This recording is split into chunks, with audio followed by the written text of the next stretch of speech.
The New Year cheer is still in the air, and the Minister of Higher Education tries his luck at some of the New Year games. Today is also a memorable day for the world. It has been 100 years since the world's worst peacetime maritime tragedy. Yes, the Titanic tragedy commemorates its centenary anniversary today. We will recollect on the events that unfolded on that day as News First digs deep into the story. Join me, Arundhati Mudannayak, on Weekend Primetime News right now for the details of these stories and much more. A very good evening to all of you. Let's start off with a look at the stories making headlines tonight.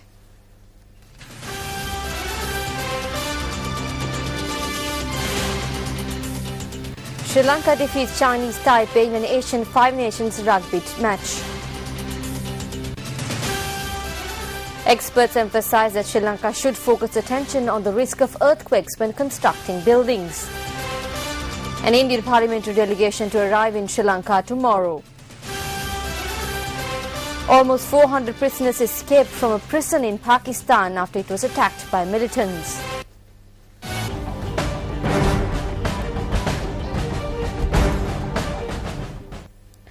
President Mahinda Rajapaksa says that vocational training programs can be initiated centered around places of worship.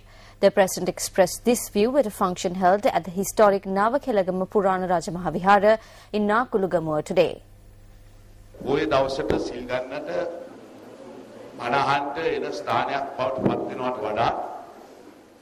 The monks said that a program more beneficial than a dharmashala, where still can be observed on Poya days, was necessary, and therefore the vocational training program was commenced at the temple. We constantly hope in state institutions for our own buildings, so I hope that this example of making use of such a facility through a place of worship and the advice of the monks will be taken to heart by government parliamentarians and ministers, and especially by public officials.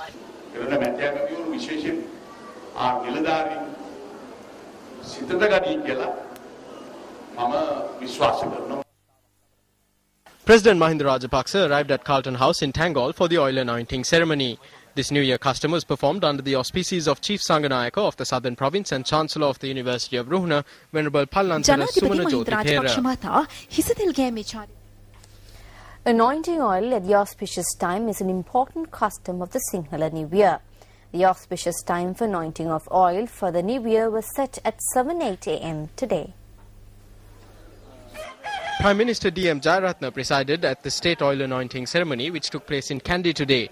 Chief Prelate of the Askiri chapter of the Siam Nikaya, Most Venerable Udugama Sri Buddharakita Thera, and the Anunayaka of the Malwatu chapter, Most Venerable Dimbul Kumbure Vimala Dhamma Thera, were also present at the ceremony.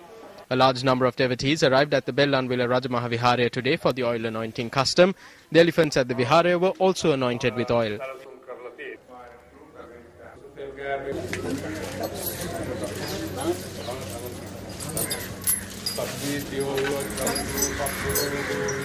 Meanwhile, the elephants at the Pinnawala Elephant Orphanage were anointed with oil in keeping with the customs of the Sinhala New Year. A pachyderm by the name of Manika was the first to be anointed with oil.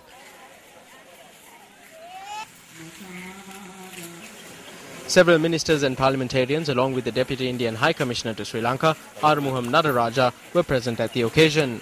These are visuals captured of the oil anointing ceremony that took place at the National Zoological Gardens in Dehiwala.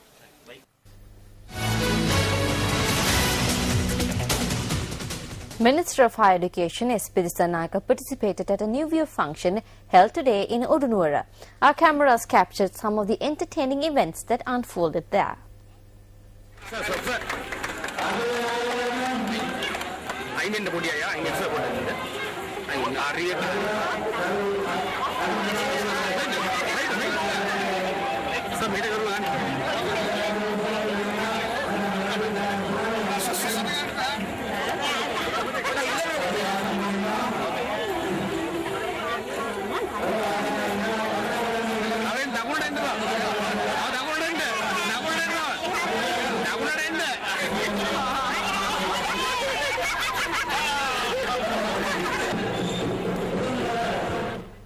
Well, time now to take a look at the newspaper cartoon of the day, which was selected from among today's English newspapers.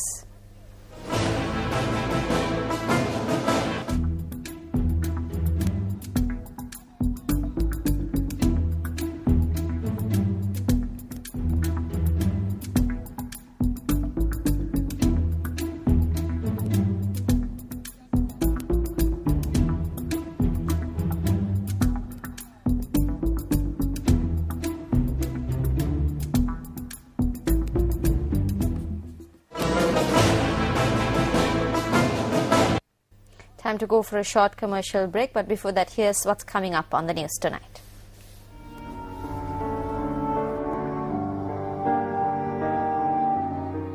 The world remembers the RMS Titanic 100 years later.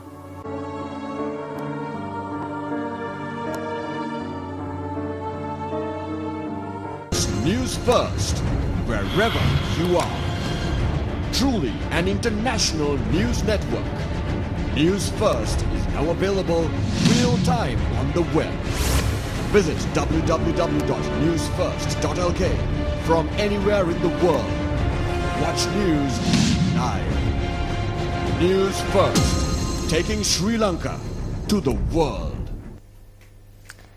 Emeritus Professor at the Peradeniya University, Kapila Dahanayaka, says since an earthquake could occur in any part of the world, Sri Lanka cannot ignore the risk of an earthquake. Meanwhile, the National Building Research Organisation stated that Sri Lanka should pay attention towards constructing buildings that could withstand the impact caused in the event of an earthquake. However, the Geological Survey and Mines Bureau says that prior warnings cannot be issued on earthquakes. Now let me recollect the manner in which an 8.6 magnitude earthquake struck off the coast of northern Sumatra in Indonesia. Well, several aftershocks have been reported in the area following this massive earthquake, and geologists say that this is an unusual occurrence. The latest aftershocks were reported today, measuring 6.2 and 5.9 on the Richter scale of northern Sumatra. Now, how would Sri Lanka be affected by this seismic activity taking place in the Indian Ocean region? 30 aftershocks have been reported from northern Sumatra, while another 20 aftershocks have been reported from the northern Indian Ocean. Discuss earthquakes. The current thinking among geologists internationally is that an earthquake can occur anywhere, anytime without notice.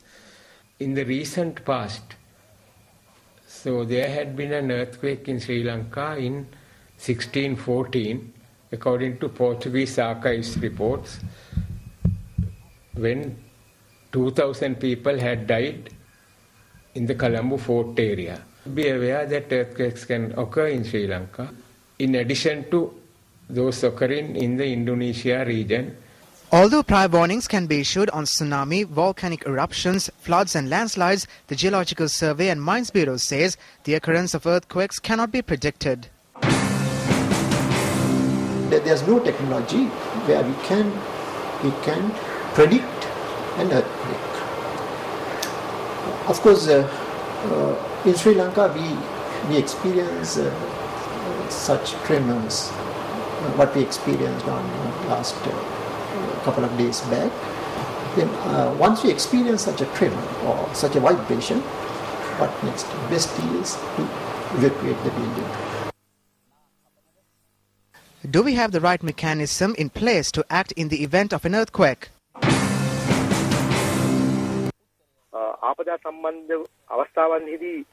We are only in charge of the coordination process. The Disaster Management Center is not involved in overlooking technical matters. We obtain the necessary machinery, resources and manpower from other institutions.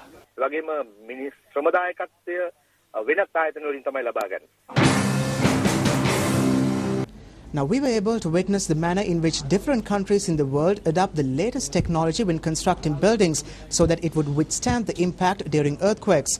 Reinforced steel bars are used to reduce the impact.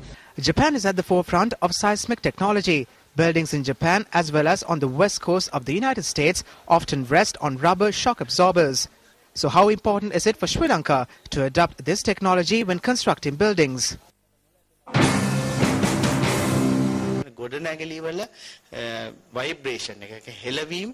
People were able to get a first-hand feel of the vibration and shaking of buildings due to the recent earthquake. If buildings were shaken due to this earthquake, I believe that an earthquake of a larger magnitude could definitely cause an even bigger impact on buildings.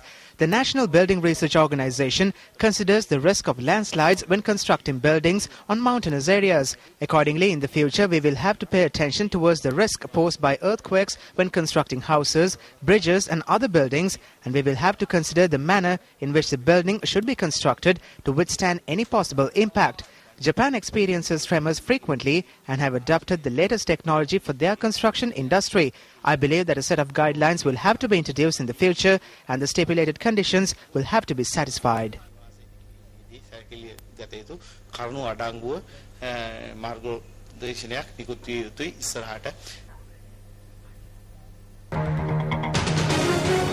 Of the Sri Lanka Human Rights Commission, Dr. Pratibha Mahanamaheva says that any issue that may crop up in the future can be solved using a universal periodic review report irrespective of the resolutions adopted by the Human Rights Council. He further stated that Sri Lanka would hand over the review report to the UN Human Rights Council on the 23rd of this month.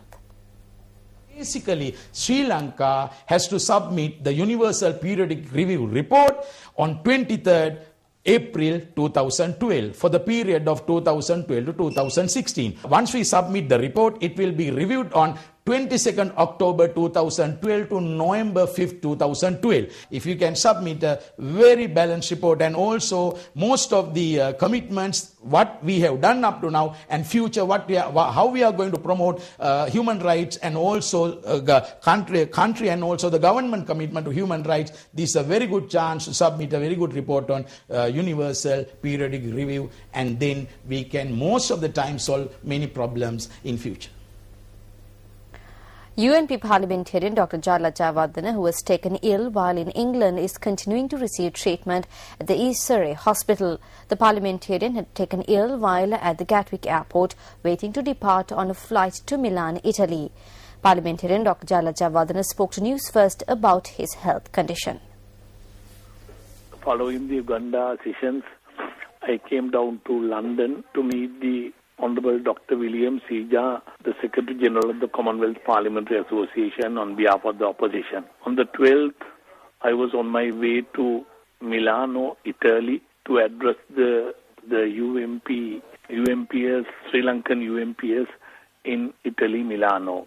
Unfortunately, at the Gatwick Airport in London, I have collapsed and I was brought to the hospital at Sussex, and I have been treated and investigated by the medical specialist and the cardiologist. At the moment, I am at the intensive cardiology unit. They are investigating me